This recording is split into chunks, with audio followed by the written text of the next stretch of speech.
in every commodity is embodied some portion of the abstract labor in the community. What the commodity exchanges for in the market is shaped in part by this allocation of the community's labor. But in other parts, it's shaped by the weather that day, people's preferences, attitudes of workers to their job, anticipation and expectations about what the future will bring.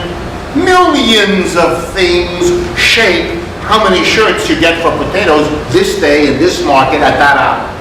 And it changes all the time. But one of the important things that shapes it is how much labor in the community is embodied there. So now we go back to what we did at the beginning last time, a little epistemology. Marx is not saying, the way Smith and Ricardo did, that labor determines exchange in the market. Just that labor is part of the set of factors that determine that. And it's the part he wants to look at. And why? You all know. Because he wants to get over to how labor is organized. So of course, he wants to look at that aspect of the commodity that concerns labor.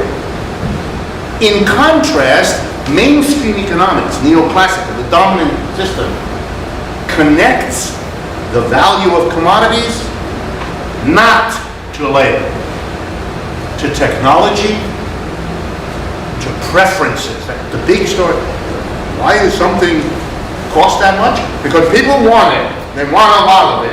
And they make the price go up, but they want it. It's all about, it's very interesting, economics. It's all about psychology. It's all about desire. Modern bourgeois economics is an economics focused on desire. You probably noticed that when you took economics courses. Very erotic. That was an attempt at humor on my part. Yes?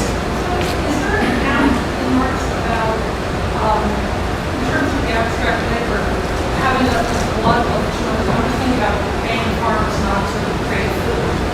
You have too many people, is there an account? Because you kind of predict something like that happening where you are producing or it's seen as being producing, so you're actively paying people not to produce. Right. He does that on occasion. It's not a major focus of his. He does it on occasion when he wants to show the irrationality of capitalism. Remember, he's writing at a time when Smith, Ricardo, and many others were celebrating, as I told you last week, celebrating capitalism as an engine of economic growth or an engine of efficiency. I mean, not that language, but an engine of much better production of wealth and so forth. So he loved to find and elaborate examples where the logic of capitalism not only didn't make for economic growth, but made for its opposite. And that would be a perfect example.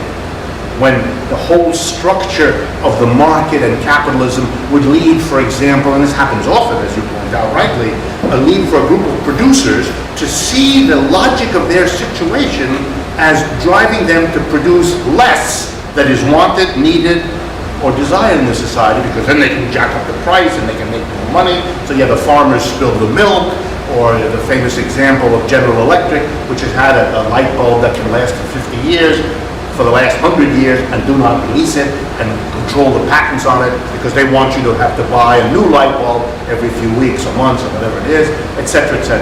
Marx loved them, but he used them as illustrations, as sort of puncture holes in the self-grandizing fakery, he thought about it, of capitalism's virtues. Okay. Let me turn then to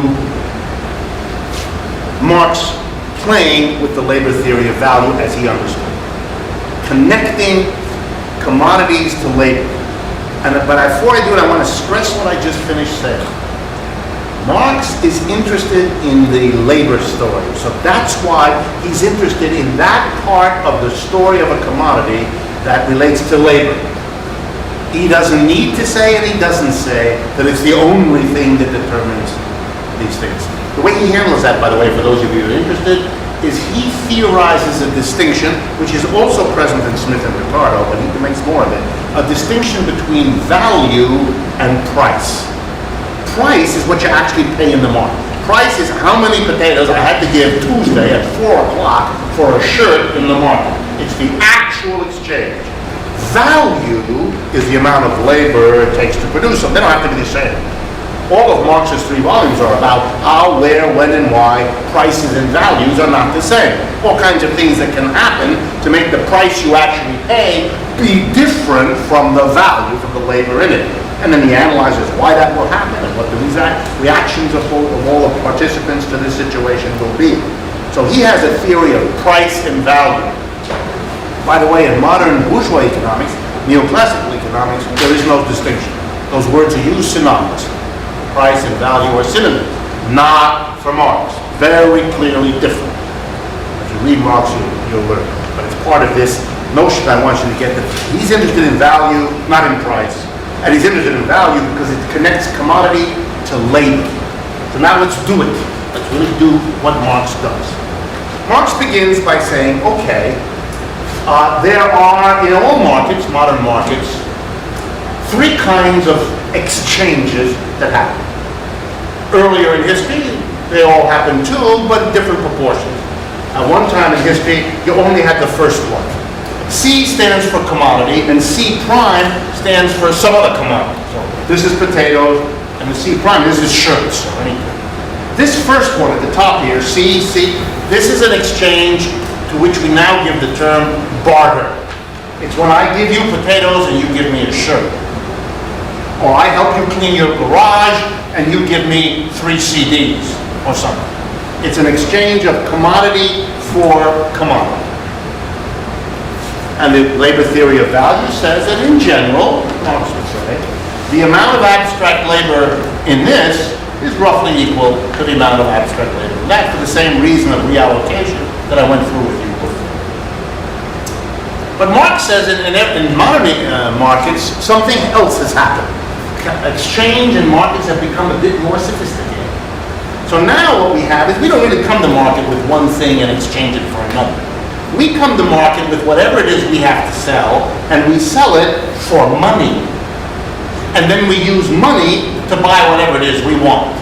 So if I am a potato farmer, I come with my potatoes and I sell them for money, and then I use my money to buy shirts, shoes, and anything else. So the modern form of exchange, when people have something to sell, they sell it for money, they sell for money, and then use the money to buy. Okay? But now Marx says, there is yet another player in the world of exchange, and this player poses a mystery. Because here we can see a certain amount of your labor embodied in potatoes is exchanged for that amount of labor embodied in something else. And here we can see a certain amount of labor is embodied in something, there's that amount of money, and you use that amount of money to buy something else. It's, as Marx calls it, these are exchanges that are based on equivalence. We want a different quality. We want to give up potatoes and get shirts. We give up potatoes for money to get shirts. But the value, the amount of labor in all of them is the same. Quantity hasn't changed. It's just quality that's changed. We want to give up one kind of thing to get another kind of thing. But look at this third one. This third one, Marx says, goes on in every market, but it is a mystery. Why? Because this is an exchange, a player in the market who doesn't begin with a commodity to sell, but begins instead with money. And this player uses money to buy a commodity which he then resells. See, notice here, this one enters the market, sells something in order to buy and consume it. This guy enters the market with something which he sells in order to buy something else and consume it. This guy is weird. What the hell is he doing? He enters with something called money, uses it to buy something, doesn't consume it. It has no interest in consuming it. Has only one interest: sell it. Well, it's even more mysterious, because the whole presumption here is quantitative difference. He doesn't start with one kind of thing and end up with another. He starts with one kind of thing and ends up with the same kind of thing. He begins with money, he ends with money. These people are driven by getting rid of one quality of thing for a different quality. These people start with one quality and hope to end up with the same quality. The only thing that drives these people is quantity. They start with a quantity of money and they want to end up with M prime, more money. And Marx says, what the hell is that about? Because, yeah, they're exchanging money for goods, goods for money, which is what these people are doing, goods for money, money for goods. But the whole purpose and logic are different. Now, a little footnote. For those of you that studied conventional economics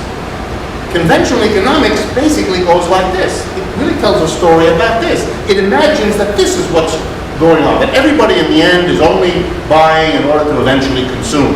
These people never consume anything. These people are a mystery.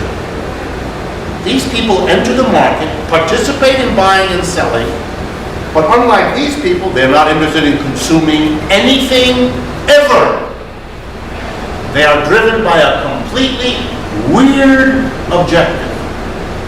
To enter with money, to leave with money, identical, just to have more of it. And Marx says, that's where we have got to go. And why would Marx be doing that? Because the difference between the money you have at the beginning and the money you have at the end, the logic, the goal, the purpose of these people's participation in a market economy is to make the value grow, to expand the quantity of money they have from M to M prime. To start, I'm going to now use Marx's language, to start with an amount of value M, and to do something with it so that you end up with the same amount of money you had at the beginning, plus an extra. Value becoming more value. Marx's language. Value acquiring surplus value. Something makes it possible for a person to do something such that the money he or she brings after going through some exchanges is more than it was at the beginning. These people don't care, that's not their interest.